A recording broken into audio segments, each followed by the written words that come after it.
Hi guys, Daniel here from Farty Art. Bit of a different one, come from my other creative space here today in my workshop.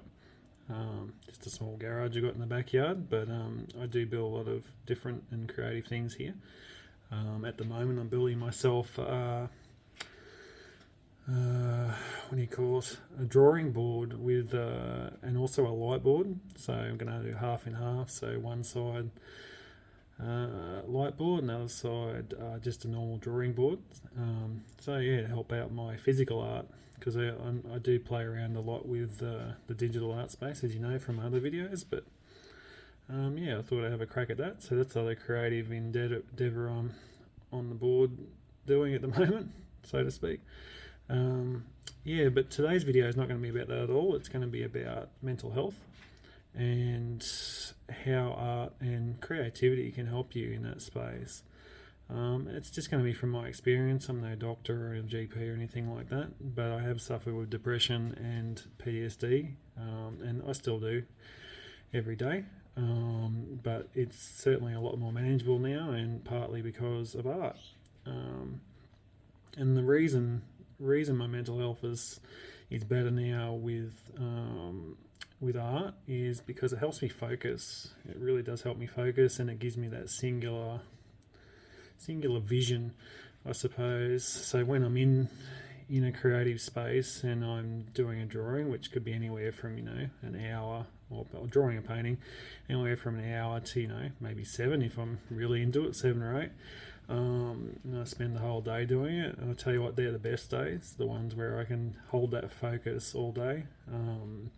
I really get the most out of it, and after a day like that, doesn't even matter what I've been doing, I'm just like, oh, geez, I feel good, because it just clears all the other thoughts out of my head.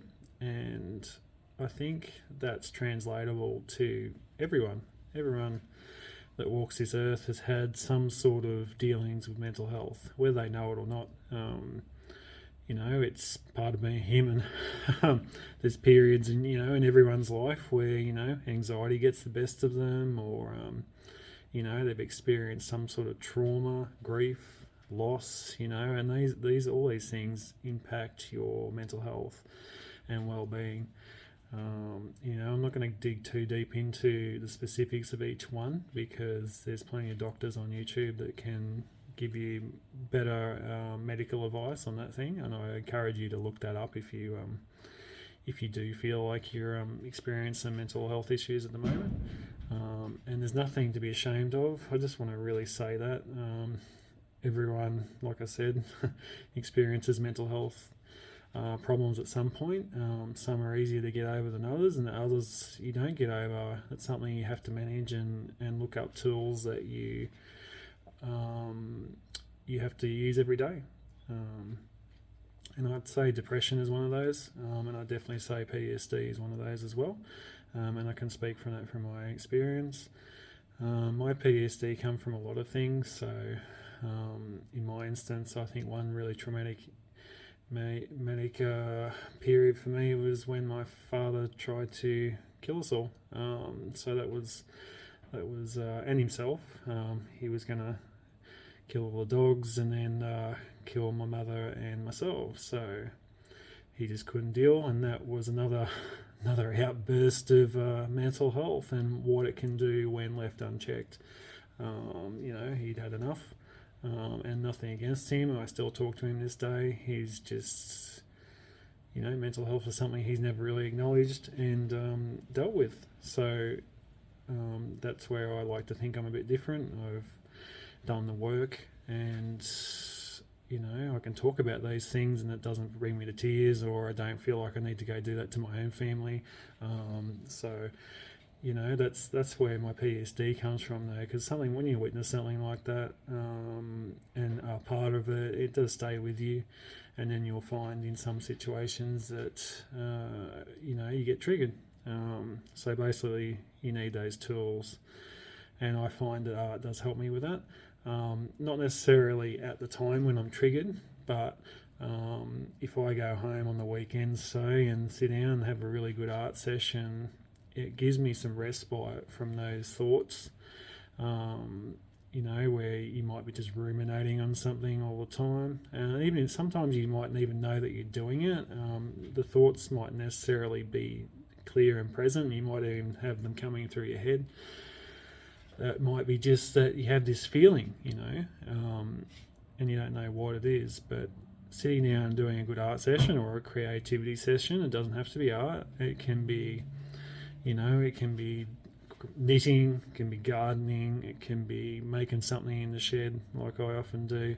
It could be taking the dogs for a walk. It doesn't have to be necessarily creative either. But creativity I find really does give me a singular focus, and you can really just get all those negative thoughts, any thoughts really, get them all out of your head, and just have that one focus. I'm just sitting here and I'm just doing a picture, or I'm doing a painting, or I'm building a table, or whatever you want to do. Many people do different things, you might be making cards, or but I think it's really important that you're left alone while you're doing those things. So you go and do your own thing, where you go sit in your room for a bit and draw something, or go outside in the park and do something down there.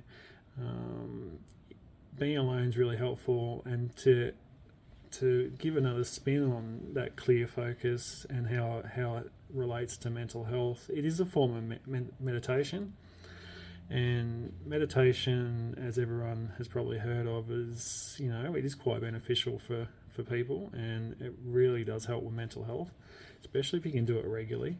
But not everyone's good at meditation. I know I'm not. I'm not great at the traditional style of meditation, where you sit down and you go through your fingers, and go through your toes and then work all the way up to your brain, and you name all the body parts, and you do the cyclic breathing and all that sort of stuff, which does work. I'm not taking anything away from that, but it can be really hard to sit present in that moment, and sometimes you just need a tool, and for me that's art, and creativity. So I might go build something, but you need a tool or a vehicle to get yourself into that focus, and that's what I get into a meditative state for sure, when I'm doing art or building something. It's just you're only thinking about that one thing, and you're not sitting there with your legs crossed and doing the whole mantra pose thing, but you are in that state. You're in a flow state, and a lot of people will call that too. A flow state, but really what you're doing, in my words, is you're meditating, and you've got a singular focus, which is your mind just really does benefit from that. And you'll notice, if you've ever been in a flow state, and I'm sure most people watching this probably have at some point in their life, that time just goes like and when I say I sat down for 7 or 8 hours, I swear that felt like 5 minutes. And if time travel's real, that's where it happens. If you get into a flow state and creativity, a day can go very, very quickly. And you'll be like, holy crap, I sat down at first light and it's dark. What happened? But what happened is you've probably got something on paper, or you've got, something in the shed that you built. And you're like, holy crap, I've achieved something, or even if you haven't, you've just, doodled or done something, but it's got you out of your head in a sense, and just doing what you're doing. So yeah, meditation, I think, is what art brings to the table, and everyone calls it something different. But especially when you get into that flow state, and that's helped me so much. I didn't even realise I needed that sort of help until I started doing art about probably a year ago now. So yeah, I think it's got benefits for everyone. And some of the other things, if you see me looking up, I'm just looking at my notes because I'll forget and I'll ramble on. So I've talked about focus, single thoughts, passes time, meditative state, and the other thing that's a really side effect of it is confidence. I've always struggled with confidence, and rejection and people looking at things that I've done. Especially personal things. It's just I find art very personal, and at the start I didn't like showing people what I'd done. I don't know. I just found it embarrassing or what have you.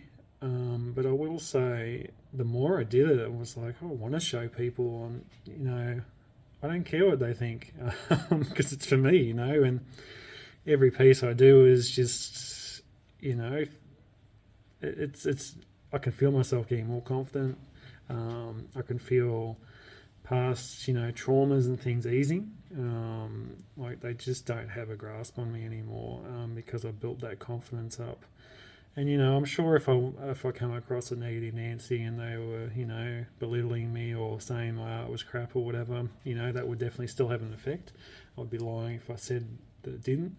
But even if I did run into someone like that, I think I would, take what they said and okay, that's how you feel about it, but it's not a reflection on me. And it wouldn't matter what they would say to me. It can't take away what I've gained from it. Look, and everyone else, I swear, you guys will be in the same boat. If you can find that one thing, that one vehicle, so it doesn't have to be art. Like I said, it can be knitting or photography. Photography is a good one. Photo editing, anything in the digital space. There's heaps of things that are really time consuming, but they also get your focus singular. Music's a great one. Such a creative space in music. I love to be better at that, but it's just not enough hours in the day. And just do it, guys. Just sit down and do it. Allocate yourself. If you're having trouble doing the time, allocating time. 15 minutes, 20 minutes. Try and work for an hour. And it'll grow, and then eventually you'll be like, oh, I want to spend more time doing this. So it resets your focus too. Once you can get some period of time being creative and in that meditative flow state, it resets your focus. Like if you've ever sat at your work desk or you're doing your job, and your mind is just all over the bloody place. You can't even focus on your job. You're like thinking about what you're going to have for dinner, and something that someone said. Your relationship you're in might be giving you some crap, and you just can't singular focus. What art and creativity does, I find for me, is really tick that one thing off at a time. It really helps me do that. It resets my focus, and when I get to work, like the next day, I'm like, okay, I'm only one person. I'll just do one task at a time, and keep doing that throughout the day. So, complete one task, finish it, complete one task, and then by the time I get to the end of the day, I'm like, holy crap, I've done so much work. Art can really help with your workspace as well. Just a really good, it's like a mental clear out, I suppose, and it just helps you how to train your mind a bit, and be a bit more singular focused. And no one's good at multitasking, even if they say they are, and even if they appear to be. It's more probably just organised chaos. Most people need to just do one thing at a time. We are only human, we're not robots. That's my little bit of a blurb. I know it is a bit different from the normal video that I would do, but I think mental health's really important, and it's something I really gained some clarity around since I've started this art journey for a year or two now. It's just so important. I think a lot of you guys out there would benefit from this. I know it's generalised advice, but I may be the first person that's ever said it in a way that you can relate to. That's what I try to be, is relatable. I am just a real person. I do have a 9-to-5 job. I do have a house in the suburbs. I'm not nothing fancy. I'm no famous person, but I do have real life experience that I think is relatable, and I do support people in my job, in my 9 to 5, who live with mental health problems and issues that they want to resolve. You know, anyone who has a mental health issue doesn't want to live with it. They want to, you know, get healthy or get to a stage where they can manage it, and that goes with physical disability as well. Most people have physical disability; they don't want to live with that, and that can give them mental health dramas as well. So, you know, often the things they're not mutually exclusive, and there's plenty of able-bodied people out there as well. It's not just for people living with disabilities; it's also the everyday mum and dad, brother and sister, whatever walk of life that you come from, you're not immune to mental health. So I just want to say that it's okay to not be okay, basically. And yeah, I hope you got something out of this video, and if you didn't, that's fine. That means that you've done the work, and you know you're further along in this journey than what this video is talking about. But if you haven't, that's okay. Everyone's on a different path. Everyone takes, you know, a different amount of time to get to a certain spot. So yeah, like and comment if you got something out of this, and please like and subscribe. It helps me get to more people that, you know, may need this advice. All right, peace, guys.